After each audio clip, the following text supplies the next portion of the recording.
E como eu prometi para você, hoje aqui no estúdio, um bate-papo com o governador do estado, Clécio Luiz, que já está aqui no estúdio para esse bate-papo com a gente. Governador, bem-vindo ao Balanço Geral. Sempre um prazer recebê-lo. Muito obrigado. Estamos aqui de novo. E dessa vez para ir para a Guiana Francesa sempre sem visto. Sem visto, só com passaporte. Por favor, fique à vontade, Obrigado. governador. Muito obrigado. Sempre um prazer recebê-lo. Acho que essa é a novidade mais recente, né? Algo que a gente já tinha anunciado há algum tempo. Exatamente. E agora, de fato, já decretado.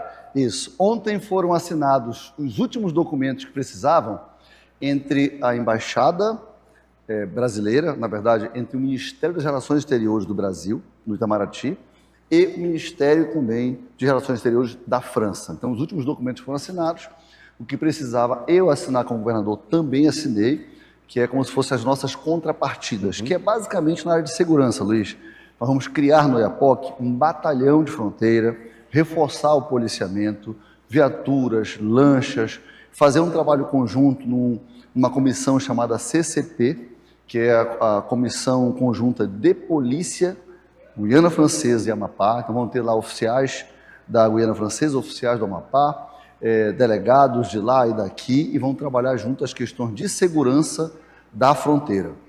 Controle de fluxo, uma série de coisas que está ao nosso alcance e que nós temos condições de fazer tranquilamente, principalmente porque, Luiz, é uma coisa tão grandiosa o que aconteceu, porque imagina que desde 1900, quando essa fronteira foi criada, quando o Brasil venceu lá na Suíça e ganhou o território, a parte norte do Amapá, acima do rio Araguari, e que esse território se configurou, que se criou essa fronteira com a Guiana Francesa. Ela é a maior fronteira que a França tem com outro país, 705 quilômetros de fronteira. E a gente estava impedido de usar plenamente essa fronteira. Tem uma ponte binacional, uma ponte construída pelo governo francês e pelo governo brasileiro, e essa ponte era praticamente de mão única, né? Agora ela será de mão dupla. E foi uma grande vitória, muito trabalho nesses últimos 3 anos, criamos uma Secretaria de Relações Internacionais, que obviamente cuida das relações internacionais do Amapá no mundo todo, fez várias missões à China, à Europa, etc, etc, mas com um foco muito especial para essa fronteira.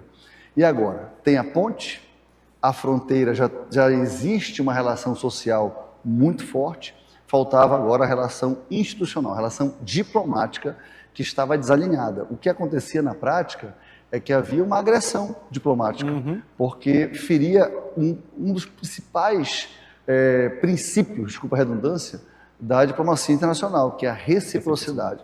A gente não cobrava visto deles, mas eles cobravam da gente. Agora, a partir de 1º de agosto, quem atravessar a ponte vai atravessar com passaporte, vai apresentar o passaporte no serviço de imigração e vai dizer, ó, vou para fazer pesquisa, vou de férias, vou fazer turismo, vou fazer negócios, vou para visitar um familiar. Então, é uma mudança gigantesca, que eu estou muito feliz por isso mesmo, porque imagina aquela mãezinha que mora em Macapá, em Santana ou no Oiapoque, que tem um filho que trabalha na Guiana Francesa.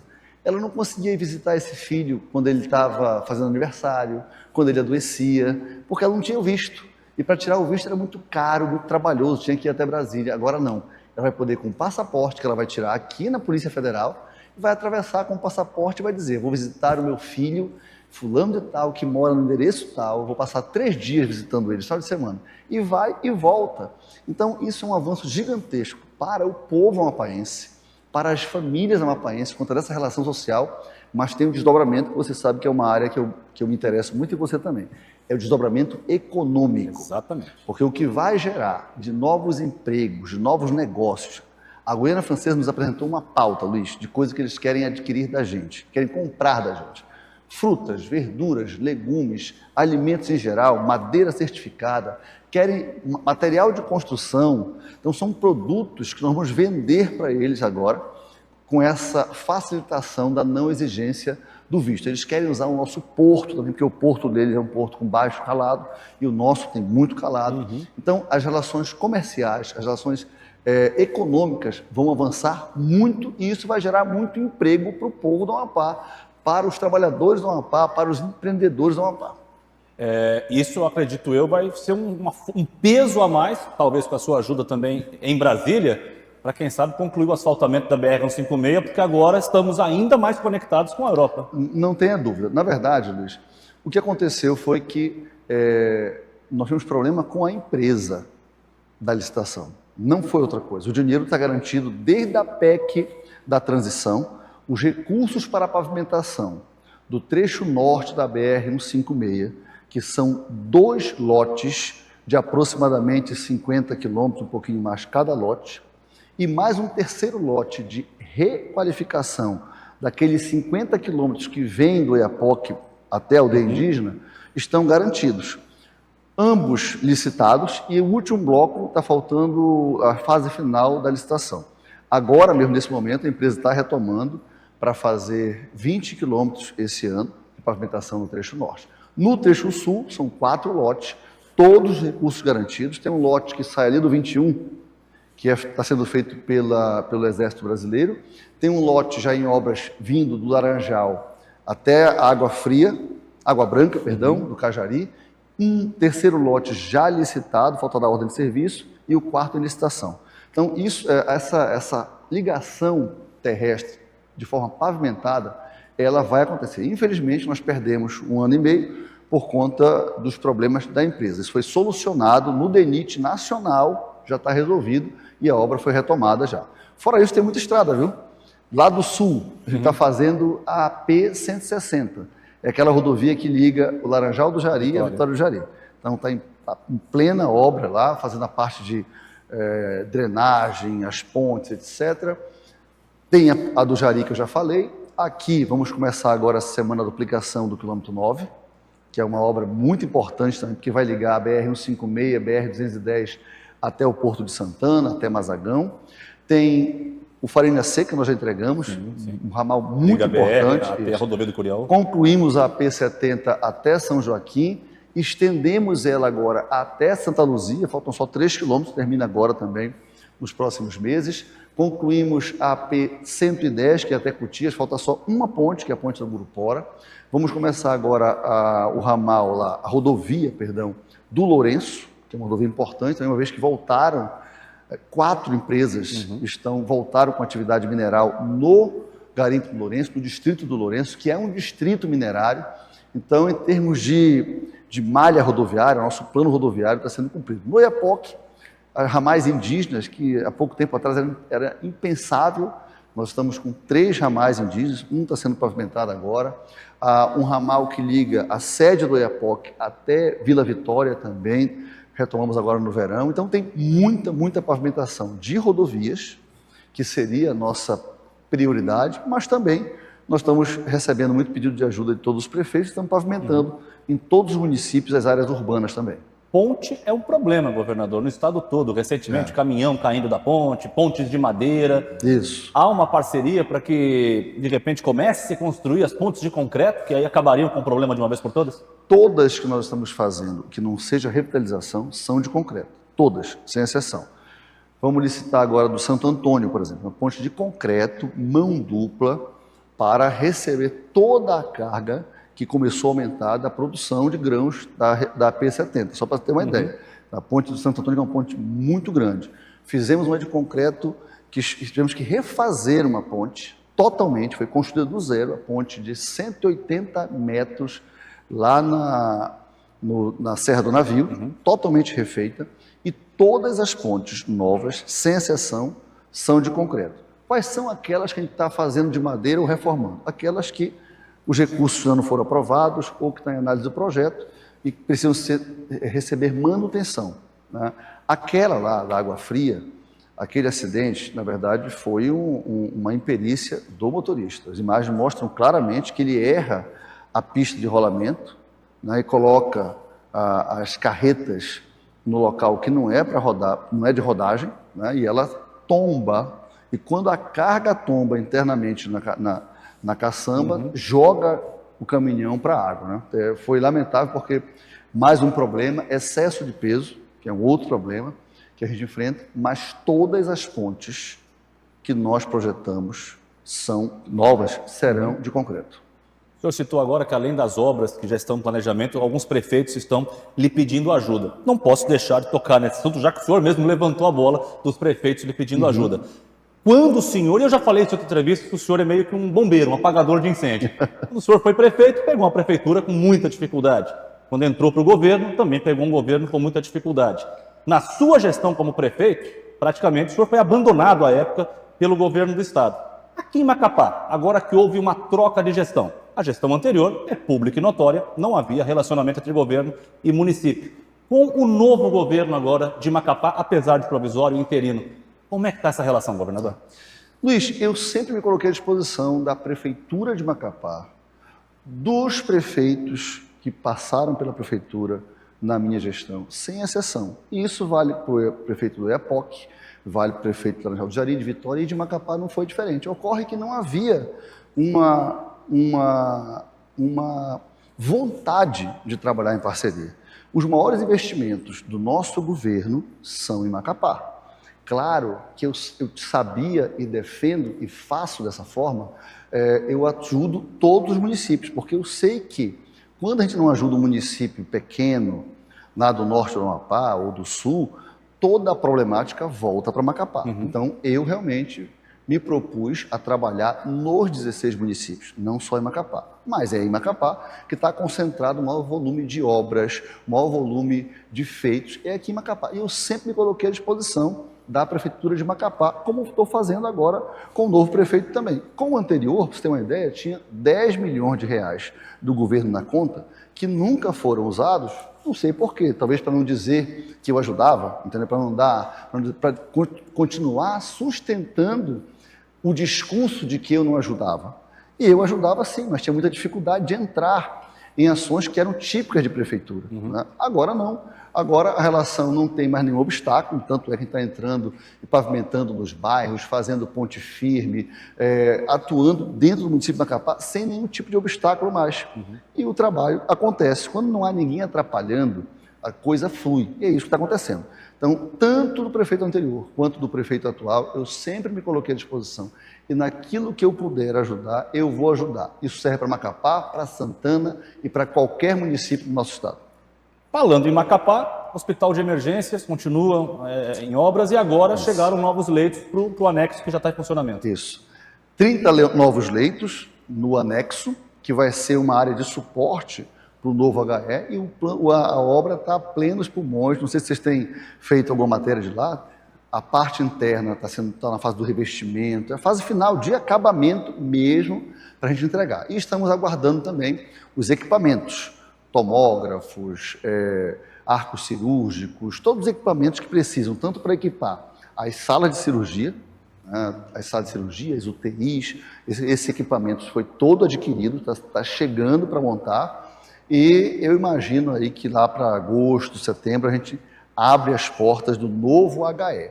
Eu gostaria muito de entregar antes da vedação eleitoral, mas entre entregar pela metade, que eu poderia, vou entregar aqui pela metade, porque dia 13 é meu prazo para fazer entregas onde eu esteja presente.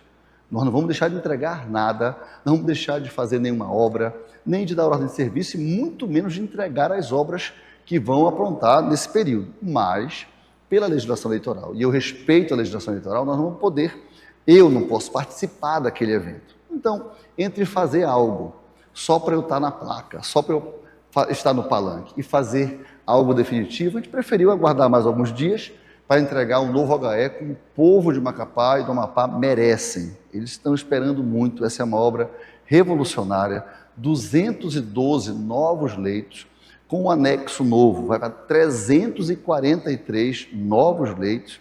Então, é uma revolução em quantidade de leitos, mas principalmente é um hospital realmente moderno, novo, para mudar a relação da urgência e da emergência. Para os outros tipos de atendimento, aí são outras obras.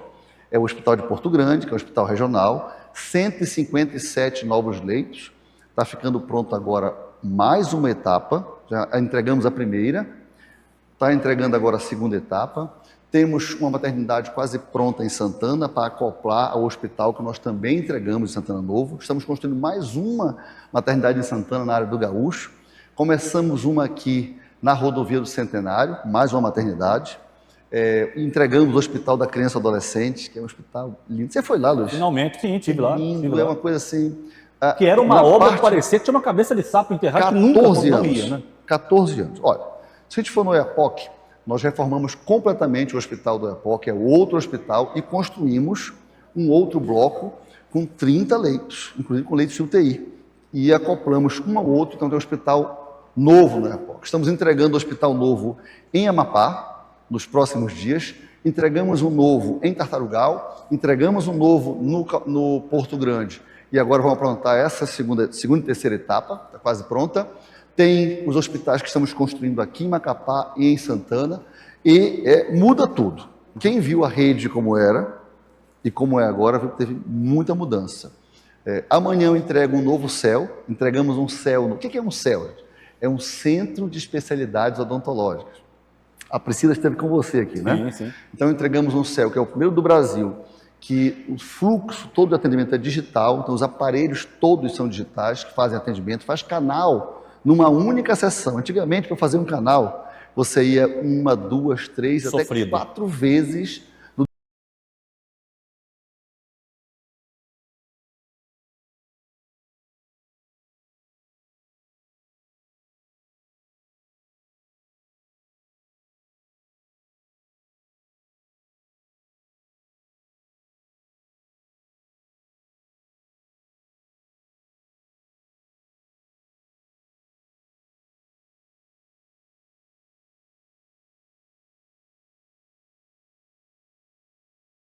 dentista para fazer ali aquele canal. Agora faz numa sessão única, ou seja, numa dentista, perdão, técnica, uma médica de radiologia, sim, radiologista, para o termo errado.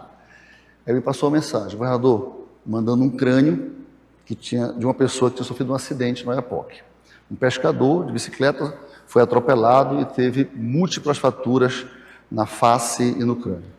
Então eu disse, governador, se alguém um dia lhe disser que o que o senhor está fazendo, colocando tomógrafos, aparelhos de ressonância, aparelhos de raio-x digital, fixo e móvel, arco cirúrgico, aparelhos de ultrassonografia nos hospitais, seja na capital ou no interior, se alguém lhe disser que não vale a pena, que não tem toda essa demanda, por favor, não acredite. Aí me falou, olha esse paciente aqui, ele foi salvo porque tinha um tomógrafo no Oiapoque, um Canon lindo, moderno, ele sofreu um acidente, foi levado para o hospital, que não é um hospital de urgência e emergência, mas graças a um tomógrafo lá no Oiapoque, foi feito o exame na hora, a tomografia, na hora a médica daqui manejou o paciente com os médicos de lá, ele foi transportado numa UTI aérea para cá, concluíram a cirurgia aqui e ele foi salvo.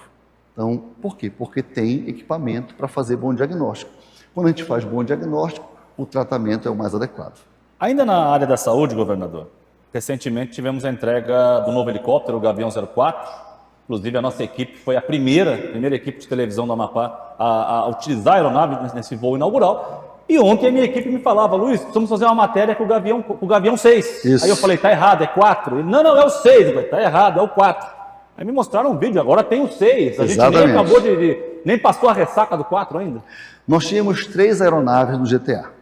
Tá? Um Cessna 210, pequenininho, um Caravan e um helicóptero, o Gavião Uno, que todo mundo conhece, que é o helicóptero preto da polícia.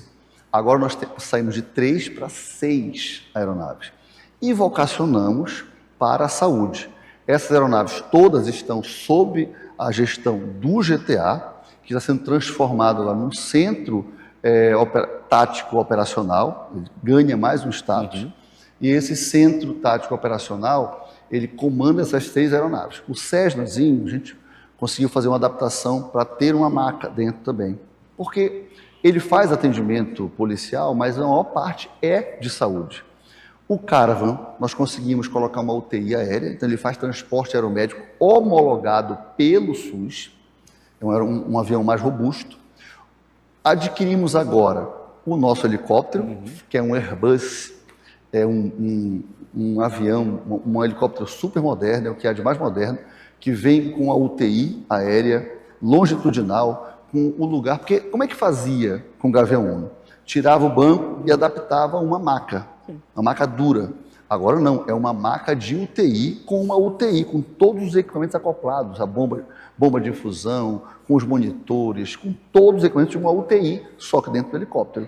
Ele pode ser ajustado para carregar uma criança recém-nascida, igual uma incubadora, ou para um paciente adulto. Então é fantástico e já está fazendo atendimento. Agora nós estamos com um outro avião que está chegando, que é um Baron, fruto de apreensão de tráfico de drogas, que vai servir nas atividades policiais, e o Gavião 6, que é um King Air B200, um avião que consegue transportar até 2 pacientes ao mesmo tempo. Então, no episódio, por exemplo, de um acidente com mais de uma vítima, e que essas vítimas precisem ser transportadas, é o B200 que vai fazer o transporte de 2 pessoas, que ele todo é preparado para o lugar do médico, da equipe de enfermagem, e consegue trazer também, assim como o helicóptero, tanto o helicóptero quanto o B200, a nova UTI aérea, conseguem trazer o acompanhante, o que é muito importante, um acompanhante pegando na mão ali, entendeu? Do paciente. Então, saímos de 3 para 6 aeronaves, e a maior parte delas vocacionada para o atendimento de saúde. Qual é a vantagem? É que essas aeronaves, elas agora, como foram credenciadas, são homologadas como transporte aeromédico, vamos conseguir também ter receita do SUS, que antes a gente não tinha. Era o que eu ia lhe perguntar, governador. E custo, dinheiro para manter toda essa frota? Né?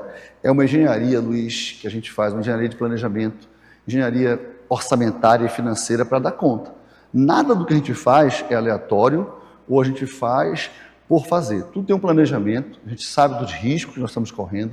Acabamos de receber, pelo 2º ano consecutivo, o reconhecimento da STN, que é a Secretaria do Tesouro Nacional, como a melhor informação contábil e fiscal do Brasil. Primeiro lugar, o nosso modesto estado do Amapá é a melhor informação contábil e fiscal do Brasil, segundo a STN, a Secretaria do Tesouro Nacional. E lá nos conferiu primeiro lugar, 2º ano consecutivo. Então é um estado que está muito equilibrado, somos selo diamante em transparência, através do nosso portal de transparência. O estado está muito equilibrado. Agora, temos um problema do financiamento da saúde, mas é um problema que nós estamos tendo conscientemente. Nós precisávamos melhorar a saúde, não dava para fazer pela metade, e isso aumentou muito o custo da saúde. Nós tínhamos menos de 1.000 leitos, hoje temos mais de 1.500 leitos, são 50% a mais de leitos em todo o estado, e a maioria desses leitos são leitos especializados. É leito de UTI, é leito de sala vermelha, leitos cirúrgicos, leitos de pós-cirúrgicos, leitos com equipamentos beira-leito. Nós fazemos hoje, nos nossos hospitais, hemodiálise beira-leito, seja no HE, no antigo, seja no anexo, seja em Santana, nós conseguimos avançar muito nos equipamentos. Isso tudo elevou muito o custo da saúde. Mesmo assim, a gente tem conseguido muita ajuda da bancada federal, do senador Davi, do senador Randolfo, dos 8 deputados federais, nos ajudou muito. Eles sabem que essa é a minha prioridade. Então, às vezes, eles até têm um outro foco, mas como eu peço dinheiro para a saúde, eles colocam dinheiro na saúde. E eu sei que tem muito para avançar ainda, Luiz, e dá para avançar muito, mas nós avançamos muito em relação ao que era.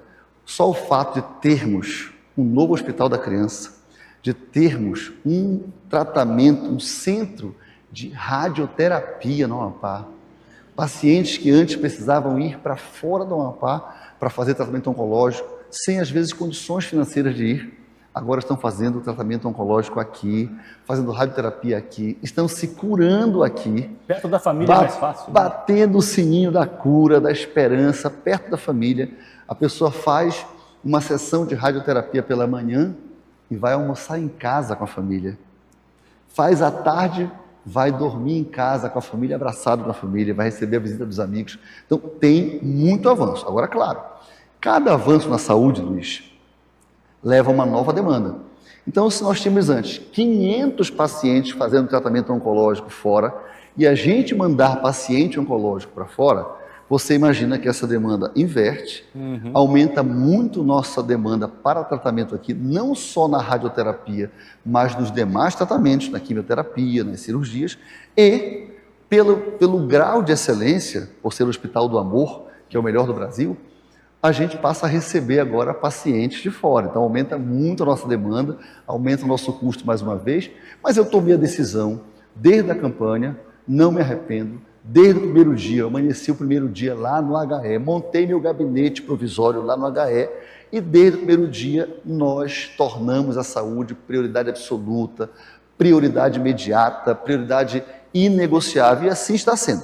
Temos problemas? Temos. Temos problema de recurso financeiro? Temos, mas avançamos muito e temos muito ainda a avançar. Ainda na saúde, mas eu não podia deixar de trazer, a gente tem uma imagem que é dessa, não é a nova aeronave, mas é um modelo semelhante a esse. Esse é um Isso. King Air B200, não é essa a aeronave, é uma aeronave Exatamente. semelhante.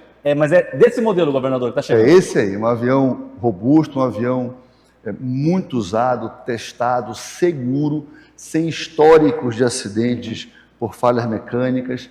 É uma grande conquista para a saúde do Estado, porque essa UTI, ela tanto vai poder pegar um paciente lá no Oiapoque ou em Laranjal do Jari, que possuem pistas, né, pavimentadas, mas vai poder também levar um paciente, quando for necessário, para um outro centro médico no Brasil, para São Paulo, para o Rio, para Minas Gerais, para Brasília, para os nossos hospitais com os quais a gente tem pactuação. Então ele serve a esses dois propósitos. Ainda na saúde, governador, seja no HE, no pronto atendimento infantil ou nas UBSs, nos 16 municípios, a gente vai lá, agenda uma consulta, espera a agenda do médico, às vezes chega no dia, tem que ser desmarcado. Aí agora temos telemedicina no Amapá e pelo que eu vi aqui em dados, com o aplicativo em até 20 minutos vai ter um médico do outro lado. Isso já está funcionando, governador? Funcionando, você pode testar, inclusive. O que acontece? O mundo já fala em telemedicina, muita gente já fala em telemedicina. A telemedicina já é aplicada de várias formas no Amapá, pelos municípios e pelo Estado, mas não dentro de uma plataforma que foi feita para o Amapá. Então, se a gente parar para pensar, Luiz, a gente já se consulta pelo celular, só que de forma inadequada, sem nenhum tipo de controle, sem nenhum tipo de segurança. A gente sente uma dor em algum lugar, vai lá no Google, não é? Sim. E vai ver e se automedica, porque encontrou uma informação que não é uma informação checada, que não é uma informação dada por um profissional médico. O Google é perigoso e não deve ser feito. Perigosíssimo. Nós temos muitos casos de pessoas que dão entrada no nosso HE por intoxicação, porque se automedicaram, porque viram no Google, porque pesquisaram em alguma rede social o melhor medicamento para o que ela estava sentindo, para o que ela achava que era, se automedicou e passou mal. Casos muito graves de intoxicação medicamentosa. Então, na prática, as pessoas fazem isso, só que nenhum controle, sem nenhuma qualidade, sem nenhum rigor técnico, sem nenhum CRM por trás. Agora não. O que é a telemedicina? É mais um programa dentro do nosso grande programa de saúde, que é o Saúde da Gente, que tem o Saúde da Gente mais saúde vascular, que faz as cirurgias de varizes, o Mais Visão, o Zero a Fila, que já fez mais de 13 mil cirurgias no nosso hospital de especialidades, é o Mais Sorriso, que a Priscila coordena, que leva atendimento odontológico de qualidade para todos os lugares do Amapá, e agora o Saúde da Gente, telemedicina. Na prática, através de um aplicativo, nós podemos entrar, vai ser recebido por um médico com um CRM. A partir daquele momento, todos aqueles dados e tudo que for conversado é registrado. Aquilo que for prescrito vai estar na ficha de saúde daquele paciente e esse médico, essa médica, que é um clínico geral, vai atender. Se for algo que um clínico resolva, ele vai resolver, vai prescrever, vai fazer tudo, certo? Mas se precisar de um especialista, ele vai encaminhar para um especialista, na mesma hora. Esses médicos, nós estamos dando a prioridade para os médicos amapaenses, igual no Uber, né? Uber, você quando chama o Uber, você tem vários motoristas ali mais próximos, então você dá preferência para quem está mais próximo. A mesma forma, são os médicos amapaenses que terão essa primazia. Mas se não tiver um médico amapaense daquela área, então o próprio aplicativo encaminha para um especialista fora do Amapá e até fora do Brasil. E se o médico local também precisar, ele vai requisitar. Olha, eu quero ser consultado pelo médico especialista na parte tal do corpo e ver lá um rol de médicos que existem e vai para aquele médico. e o médico vai fazer a consulta especializada. Aí se precisar de exames, faz no celular? Não. Aí ele é encaminhado para a nossa rede, mas ele não vai precisar marcar lá no Superfácil, nem no hospital. Ele já sai com a consulta marcada, com o exame marcado para fazer, seja a tomografia, seja a ressonância magnética, seja o raio-x, o que for, sai marcado. Se precisar fazer exames laboratoriais, faz também. Outros exames por imagem, faz tudo fisicamente nos nossos hospitais. E se precisar operar, da mesma forma, sai com a cirurgia pré-agendada, porque é uma cirurgia eletiva. O Mais Saúde, o Saúde da Gente, telemedicina, não é para casos de urgência e emergência. Claro. Urgência e emergência ainda é HE. Tá? Eventualmente vai acontecer de alguém estar passando mal, vai clicar no Saúde da Gente telemedicina e quando o médico atender, ele vai dizer, procure imediatamente o HE. Você está convulsionando, você está com princípio de AVC. Então, o médico vai atentar e tudo vai ficar registrado. Que o médico disse, procure imediatamente o HE de Macapá. Então, é uma modernidade muito grande, é um avanço, é tecnologia à disposição da saúde, 35 especialidades, muitas delas nós não temos aqui no Amapá, então é um avanço gigantesco e que é feito por profissionais que têm um CRM, no caso do médico, que tem um outro registro no conselho quando é um outro profissional, seja um fisioterapeuta, um terapeuta ocupacional, um fonoaudiólogo, um enfermeiro, com toda a segurança, com todo o registro do que vai acontecer, do que aconteceu durante a consulta ou o procedimento, mas com a comodidade de casa. Imagina, Luiz, as mulheres reclamam que tem muita dificuldade em levar os seus maridos ao médico. Os homens, em geral, nós homens, Nós somos teimosos. só procuramos o médico quando está doendo muito, quando está passando mal.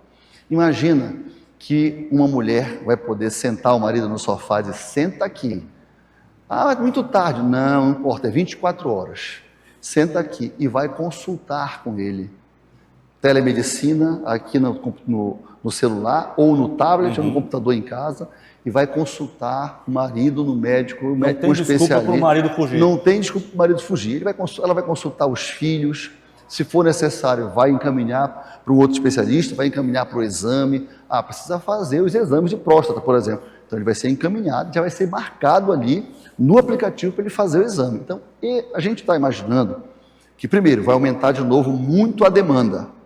Então vai ter uma corrida a novos exames, a novas consultas com especialistas, a novos procedimentos e cirurgias. Ok, isso vai criar uma nova demanda no começo, não tem problema, a gente vai ajustando. Mas sabe o que vai gerar mais? Vai gerar diagnóstico precoce. Muitas pessoas vão descobrir patologias, doenças de forma precoce, ou seja, no começo da doença. E isso vai fazer toda a diferença no tratamento. Nós vamos salvar muitas vidas, porque muitas mulheres, muitas mães de família, muitas pessoas vão conseguir identificar a doença no começo. Tem uma coisa que... É um Amapá dos sonhos, né, governador? que está acontecendo na prática, não é promessa, é realidade, utilizando o que tem a favor da gente. A tecnologia está a favor da medicina, hoje está, então bora usar. Posso lhe fazer, então? O Henrique Prata, que é o grande mentor e mantenedor do Hospital do Amor, disse, governador, infelizmente, os seus pacientes são os que chegam em pior situação aqui em Barretos. Por quê? Porque o diagnóstico é muito tardio. E agora a gente está conseguindo fazer diagnóstico precoce. E com a telemedicina a gente vai conseguir identificar a doença no comecinho para poder tratar as pessoas da melhor maneira possível. É inegável que a nossa saúde foi destruída por muitos anos e agora a gente está atrasado, mas tem que correr atrás do prejuízo. Ainda na telemedicina, governador, eu queria lhe fazer um pedido que eu acho que é o pedido agora de muitos pais e mães de crianças autistas, como eu sou. Pedir que o senhor, então, determine a sua equipe de telemedicina, que dê uma atenção a neuropediatras, porque a quantidade de pais e mães que sofrem, que choram, que lutam, até na rede particular é muito difícil, para conseguir um atendimento para o filho, para conseguir o tão sonhado laudo, ir atrás de um BPC, de um benefício. Então eu queria pedir em nome desses milhares de pais e mães que o senhor dê uma atenção a essa causa. No telemedicina, quando ele foi pensado, que é aquilo que eu falei, o programa não é um enlatado. Embora ele já esteja funcionando em outros estados, mas ele foi construído com a nossa cara, com as patologias mais frequentes aqui no Amapá, com as doenças, enfim, com os tipos, né, epidemiológicos mais frequentes aqui. E tem uma atenção muito especial para neurodivergentes. Só que com um cuidado que eu pedi e que eles entenderam que deveria ser assim mesmo. Nós não vamos poder, porque é um absurdo você colocar mães numa fila num final de semana e sair dando laudo de TEA. Um laudo de transtorno do espectro autista não se dá numa única sessão, numa única consulta. É uma investigação que às vezes demora meses, que às vezes demora anos, porque depende do período, da idade daquela criança. Então, sim, tem uma atenção especial para neurodivergentes, tem uma atenção especial para os neuropediátricos. Nós só temos 2 no Amapá, só 2, na verdade. Correto. Né? Então, não dão conta da demanda. Então, tem uma atenção especial sim, mas com um cuidado de não transformar a telemedicina numa fábrica de laudos que não conferem, nem sempre conferem, com o quadro daquela criança. E às vezes um laudo mal dado, ele, ao invés de ajudar a criança no tratamento, na terapia, ele encaminha aquela criança de forma errada para um outro caminho. E às vezes são anos no caminho errado, quando a família percebe, quando o outro médico percebe, perderam muito tempo para voltar a um tratamento mais adequado. Não é porque uma criança tem transtorno do espectro autista que ela é igual, que é o mesmo tratamento, que é o mesmo nível. Você tem várias nuances. E não é um item que fecha o diagnóstico, são vários, e checados e cruzados. E hoje também tem alguns exames clínicos e exames de fonoaudiologia, P300, que são exames complementares que são muito importantes para fechar diagnóstico. Bom, já que a gente falou de crianças autistas, enfim, falamos de criança, vamos puxar um pouquinho para a educação. Segundo dados divulgados pela sua equipe, 48 escolas entregues na sua gestão até agora. Na verdade, bem mais, 48 construídas. Construídas ou um conceito novo que é de reconstrução. O que é reconstrução? Escola Everaldo Vasconcelos em Santana, por exemplo. A escola caiu. Então, ela estava sendo usada na quadra, uma adaptação. A escola vai continuar sendo a Escola Everaldo Vasconcelos, o registro do MEC é o mesmo e pegamos o mesmo terreno, mas é do zero, da fundação até a telha. Então, é uma escola construída, só que ela aproveitou o mesmo nome, aproveitou o mesmo endereço e o mesmo registro. Então, são 48 escolas construídas, isso é recorde, em 3 anos e meio. Já tem mais 18 prontas. Então, nós vamos aí para mais de 60 escolas que estão prontas para eu entregar. E a gente vai continuar entregando. Algumas já estão até funcionando. Fora isso, foram 110 escolas reformadas, porque a rede física estava bem deteriorada. Nós tínhamos mais de 50% da rede, 60 e poucos por cento da rede, sem condições de uso. As escolas indígenas só tinham 2 que estavam em pé. As demais todas tinham caído. Nós estamos agora reconstruindo 27 escolas indígenas, fora as 8 que nós já reconstruímos. Então, é um avanço muito grande na parte física, mas sempre que a gente entrega uma escola nova, nós entregamos semana passada uma escola lá em Jarilândia. Jarilândia é uma comunidade lá no finalzinho, quase na boca do Rio Jari. É a escola mais tecnológica do Amapá, com notebooks, com computadores, com lousa digital, porque a gente está povoando a escola com bom mobiliário, bons equipamentos e conectando com o que há de mais moderno. Nós tivemos uma aula para os alunos indígenas produzida no nosso centro tecnológico. Nós temos um centro tecnológico, Luiz, que a gente só perde para o estúdio da Record. Mas tem uma coisa que a gente tem lá, porque não tem aqui. A gente tem microfone robô. Nós temos 3 estúdios iguais a este, um pouquinho menor, com todas as condições de Mas nós temos de uma câmera robô, que está ali em cima, que o senhor não viu ainda. Então perdemos. Empatamos. Está ali em cima, que o senhor não viu. Então empatamos. Temos 3 câmeras robô, 3 estúdios com lousa digital e lá são produzidas videoaulas que complementam os estudos de jovens, de crianças nas áreas indígenas, ribeirinhas, quilombolas e nas nossas escolas. Então foi lindo a preparação. Antes do concurso, nós fizemos aulas e colocamos internet em todas as escolas. Hoje não tem nenhuma escola no Amapá, nenhuma, que não tenha uma Starlink. E aonde tem rede, a rede fibra ótica. Então, e nós fizemos a teleaula e foi emocionante, os professores dando aula emocionados, porque eles interagiam com os alunos indígenas. E foi uma aceitação gigante, uma aprovação desses alunos que fizeram concurso para a educação indígena. Fizemos 3 núcleos, um no Oiapoque, um na Perimetral Norte e um para o norte do Pará, que é a nossa responsabilidade. Sim. E o índice de aceitação e de aprovação foi muito bom e foi um sucesso. Então, são coisas que estão acontecendo na educação e que elevaram todos os nossos indicadores. Eu vou te dar um dado muito Eu ia te perguntar isso agora. O senhor é professor. Então, não só de lousa, de equipamento e de parede se faz uma escola. E o nível de aprendizado e capacitação dos professores? Luiz, o mundo todo viveu uma espécie de pandemia paralela. Nós tivemos uma pandemia na saúde, né, que matou muita gente, que deixou muitas sequelas. Sequelas na saúde das pessoas, mas também na economia e numa série de outras áreas. E uma das grandes sequelas foi na educação. Porque em 2020 as aulas foram suspensas, lembra? Sim. Então, imagina uma criança que estava começando na aula, ela não entendeu. E a aula começou a ser virtual. O senhor era prefeito da capital. Exatamente. Aí o segundo ano, virtual de novo. Terceiro ano, híbrido, que foi 2022. Então, 20, 21, 22, sem as crianças irem para a sala de aula, sem os jovens estarem na sala de aula, sem o convívio de uma escola. Quando em 23 eu assumo, é o primeiro ano que retorna 100% presencial. E os professores disseram, mudou tudo, nós não estamos conseguindo ter o mesmo domínio, porque o aluno levou o celular para a sala de aula, ele enfrentava o professor, enfim, uma série de dificuldades, foi um reaprender. Então nós nos mobilizamos e montamos um planejamento para um recomeço.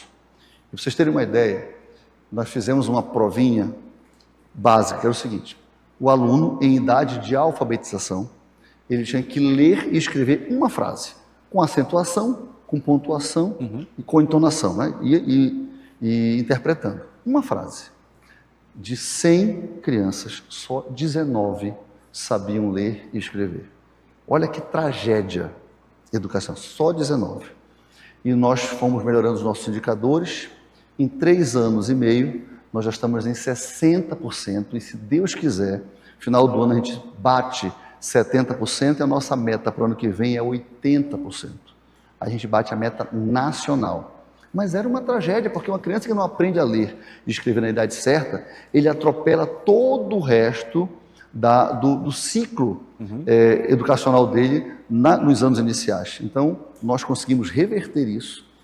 Há uma emoção generalizada dos professores, dos técnicos, dos pedagogos e, agora recentemente, uma instituição que eu não vou lembrar o nome agora, internacional, identificou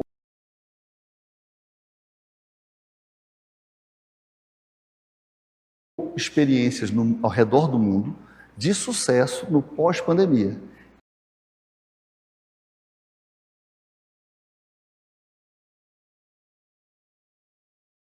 E o Amapá foi premiado e vai sair um documentário. A BBC de Londres mandou um documento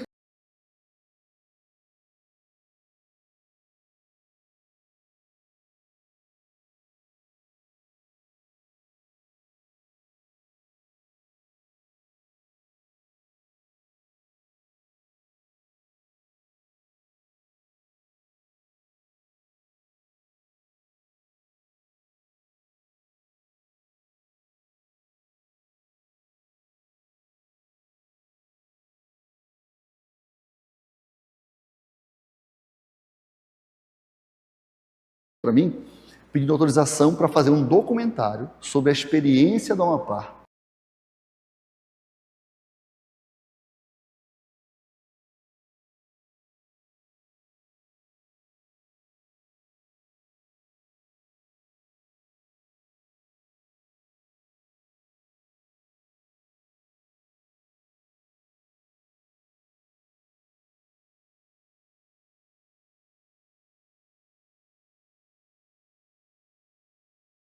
Um pro outro com medo ali, né? Não, é tão com medo de dizer, eu falar porque eu falo mesmo.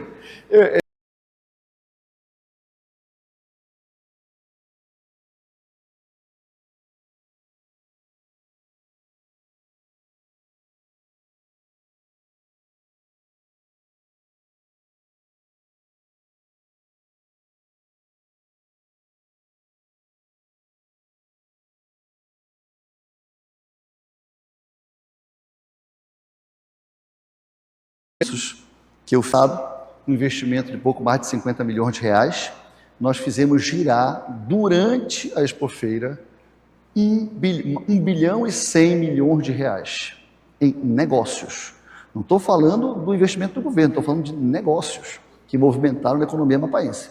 E agora a gente está com uma meta mais ousada de movimentar 1,5 bilhão em 8 dias da Expofeira, apresentando novos produtos, apresentando muita inovação, muita tecnologia, apresentando maquinário, apresentando, enfim, muita coisa que já está acontecendo no Amapá. Esse ano, o café é uma novidade, né? Já tem uma leva de produtores amapaenses que estão ávidos para plantar café, porque o mercado está pedindo café. A China começou a tomar café, por exemplo, né? E quem diria que a China iria tomar café? E aí esse mercado hoje não dá conta, né? Os produtores não dão conta de atender esse mercado, melhor dizendo. E há um incentivo no Brasil inteiro para que pequenos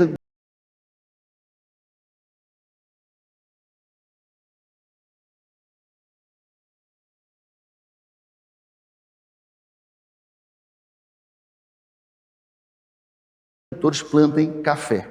E aqui no Amapá nós também estamos incentivando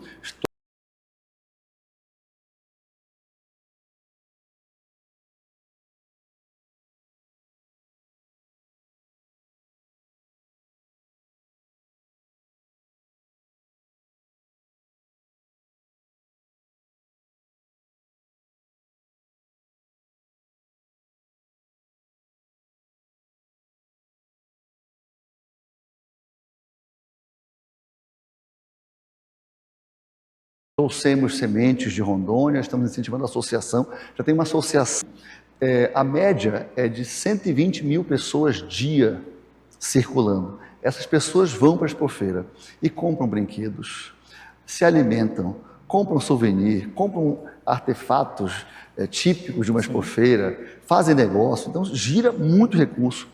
Tem empresas que vendem durante a Expofeira e fazem um cronograma de entregas de placas solares, por exemplo, de veículos. Então, é um momento importante para a economia. O Amapá tem se destacado, é o estado que mais gera emprego, Luiz, no Brasil, proporcionalmente. Nenhum estado gerou 33% de novos empregos de carteira assinada. Eu não estou falando dos maiores chamamentos de concurso público que nós fizemos.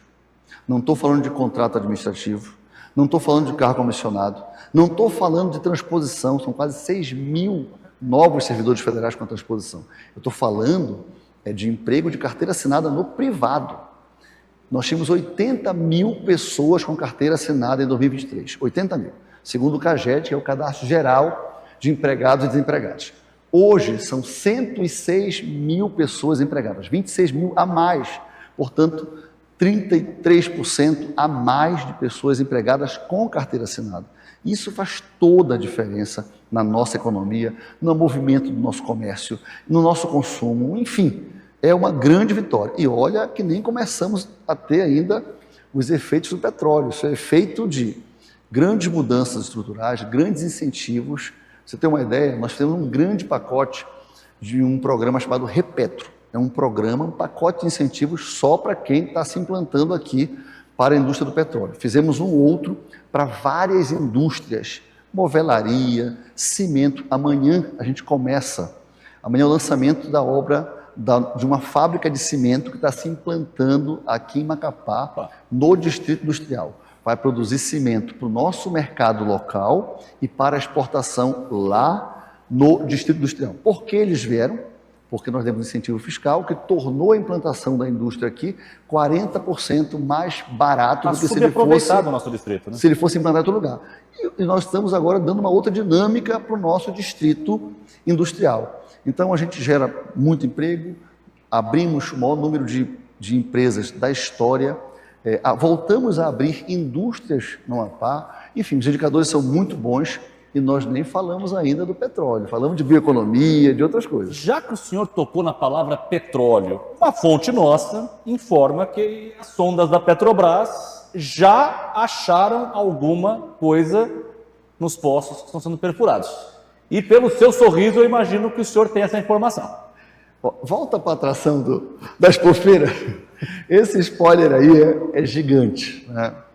E é claro que eu não posso lhe dizer nada, porque eu posso lhe dizer o seguinte, é que mas acho que o seu sorriso já entregou. Durante toda a atividade de perfuração, eles vão perfurando e vão coletando material, como se fosse ali o mapa da mina, sabe?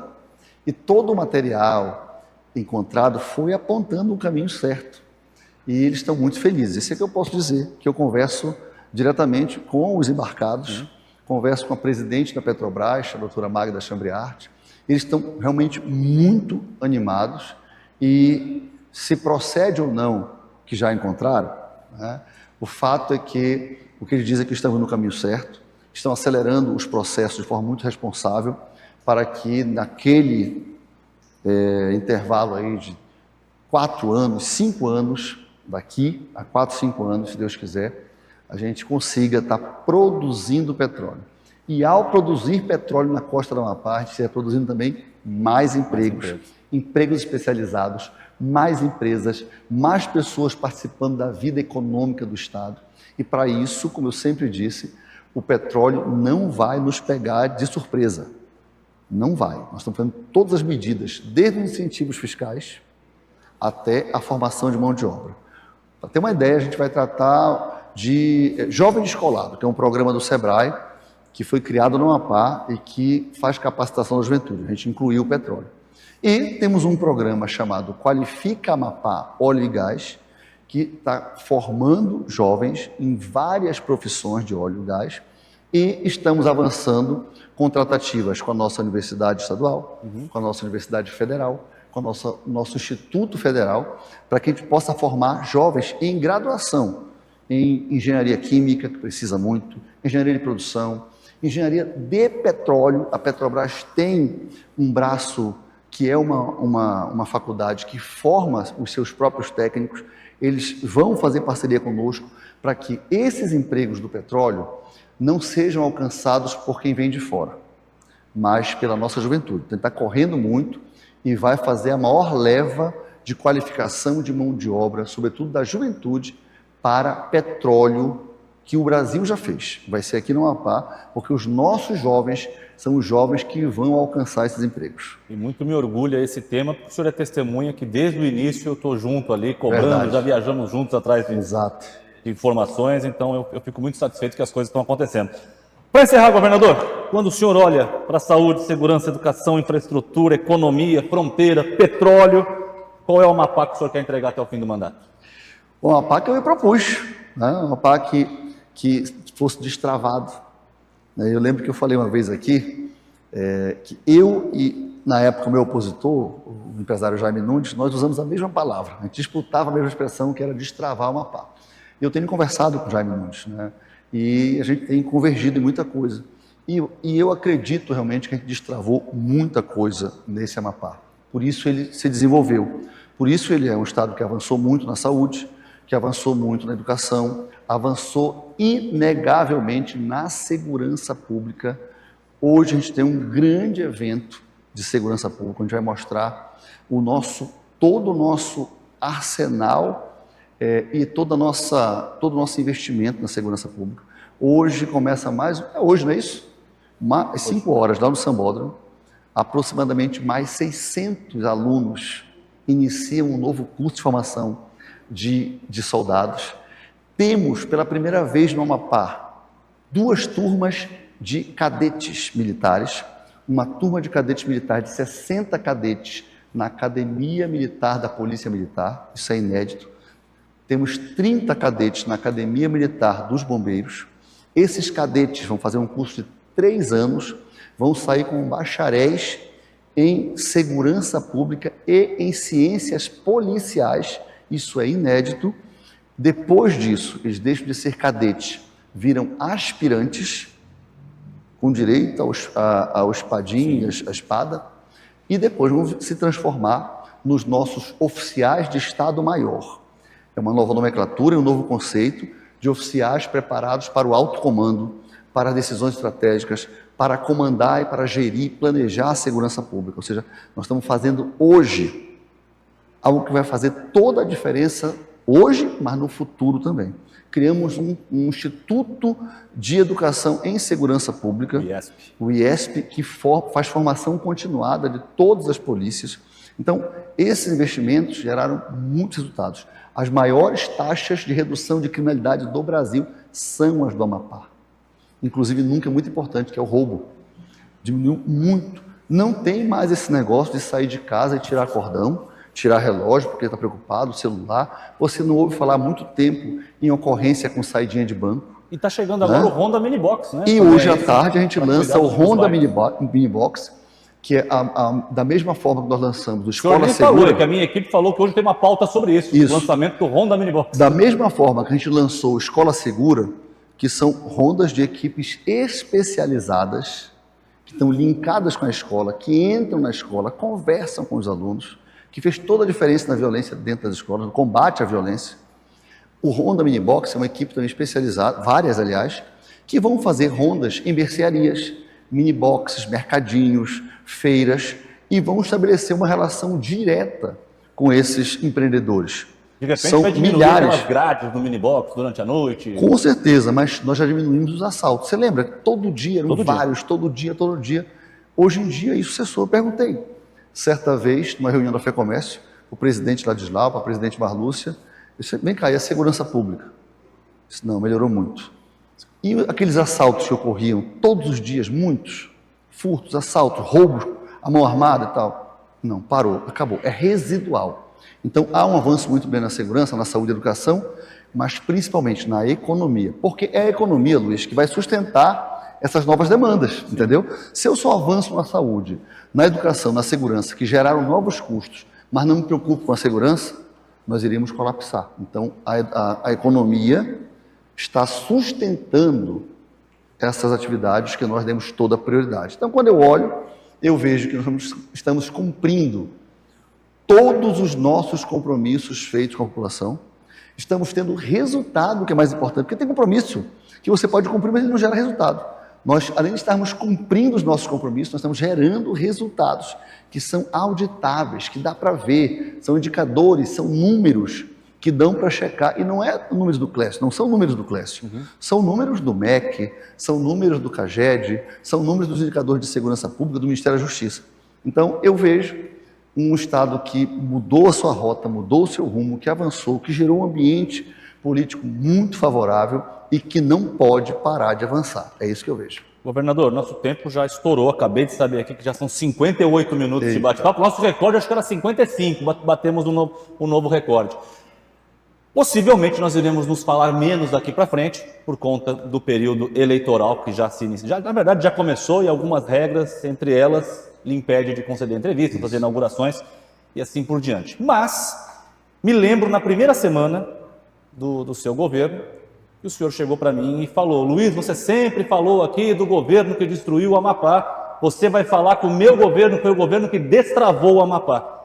No dia 31 de dezembro desse ano, poderei afirmar, sem enganar ninguém em casa, que o governo de Clécio Luiz destravou o Amapá, e aquela frase que eu falei durante anos, de quem destruiu, até porque quem bate esquece, mas quem apanha não esquece jamais, essa frase vai ficar naquele baú guardado de lembrança?